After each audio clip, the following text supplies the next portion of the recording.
ప్రతి 6 గ్యారంటీల అమలు ప్రతి గ్యారంటీ అమలు అడిగినప్పుడు ప్రతిసారి కేసీఆర్ గారి మీద కేసు పెట్టే ప్రయత్నం చేసినటువంటి ఈ రేవంత్ రెడ్డి సర్కారు ఆ గ్యారంటీ చిత్తశుద్ధి లేక అమలు కావట్లేదు. ఇక్కడ కేసులకు ఆధారం లేక కేసు పెట్టలేకపోతా ఉన్నారు. కానీ ఎప్పుడూ ప్రయత్నం చేస్తూనే ఉన్నారు. ప్రతిసారి ప్రయత్నం చేస్తూ ఉన్నారు కేటీఆర్ గారి మీద కేసులు పెట్టడానికి. ఈరోజు మా నాయకుడు ఎంత గొప్ప నాయకుడు అంటే ఈరోజు ఏసీబీ విచారణకు పోకుంటూ ఏమి జరిగినప్పటికీ కూడా కార్యకర్తలు ఇబ్బంది పడద్దు, ఆత్మరక్షణ కోల్పోవద్దు, మీరు అందరిలా కాకుండా ఏ డైవర్షన్ పాలిటిక్స్ చేస్తూ ఉందో ఈ రేవంత్ రెడ్డి సర్కారు అవన్నిటిని మనం తిప్పికొట్టాల్సిన అవసరం ఉంది.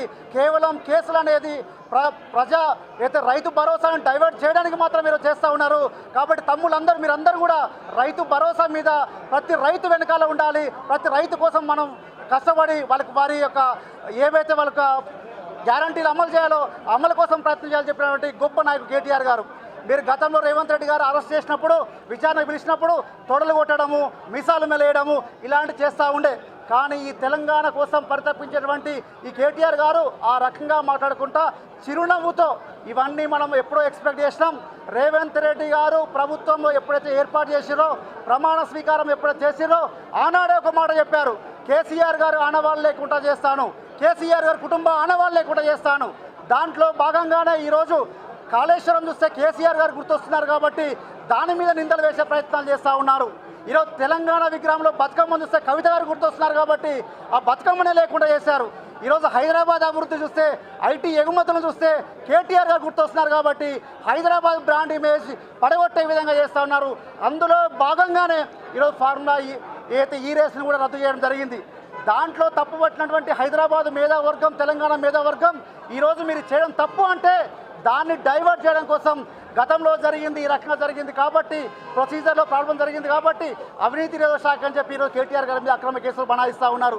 ఏది ఏమైనప్పటికీ కూడా హైకోర్టులో వారి అడ్వకేట్ చెప్తా ఉన్నారు, ఎక్కడ కూడా అవినీతి జరగలేదు, ప్రొసీజర్లో మాత్రమే తప్పు జరిగిందని చెప్పి. ఒకవేళ ప్రొసీజర్ తప్పు జరిగితే అవినీతిని ఏ రకంగా మాట్లాడుతూ ఉన్నారు? ఈరోజు మీ కాంగ్రెస్ పార్టీ, సోషల్ మీడియా అందరూ కూడా అవినీతి మీద విచిత్రమైనటువంటి వాదనలు వినిపిస్తూ ఉన్నారు. క్విడ్ ప్రోకో అనే విచిత్రమైన వాదనలు వినిపిస్తూ ఉన్నారు. అంటే కాంగ్రెస్ పార్టీ నాయకులు కనిపించిన క్విడ్ ప్రోకో మరి ప్రభుత్వానికి ఎందుకు కనిపించట్లేదు? ఏసీబీ లేఖలో ఎక్కడ కూడా క్విడ్ ప్రోకో అనే పదం ఎక్కడ వాడలేదు. నిజంగా మీరు క్విడ్ ప్రోకో అంటే ఈరోజు రేవంత్ రెడ్డి గారు వాడుతున్నటువంటి కారు TH07FF 0007 అనే కారు కూడా KLSR కంపెనీది. ఆ కంపెనీ పేరు మీద ఉన్నటువంటి ఆ కారు ఆ తర్వాత మీరు అధికారంలోకి వచ్చిన తర్వాత వారికి 168 కోట్ల కాంట్రాక్ట్ ఇవ్వడం జరిగింది. ఇది క్విడ్ ప్రోకో రేవంత్ రెడ్డి గారు, దీన్ని క్విడ్ ప్రోకో అంటారు. ఆ తర్వాత మెగా కృష్ణారెడ్డి దగ్గర 115 కోట్ల ఎలక్ట్రానిక్ బాండ్ మీరు తీసుకున్నారు. మీరు అధికారంలో రాగానే మీ కొడంగల్ లిఫ్ట్ ఇరిగేషన్ ప్రాజెక్టులో కేక్ కోసినట్టు సగంగా కోసి రాఘవ కన్స్ట్రక్షన్ సగం ఇచ్చారు.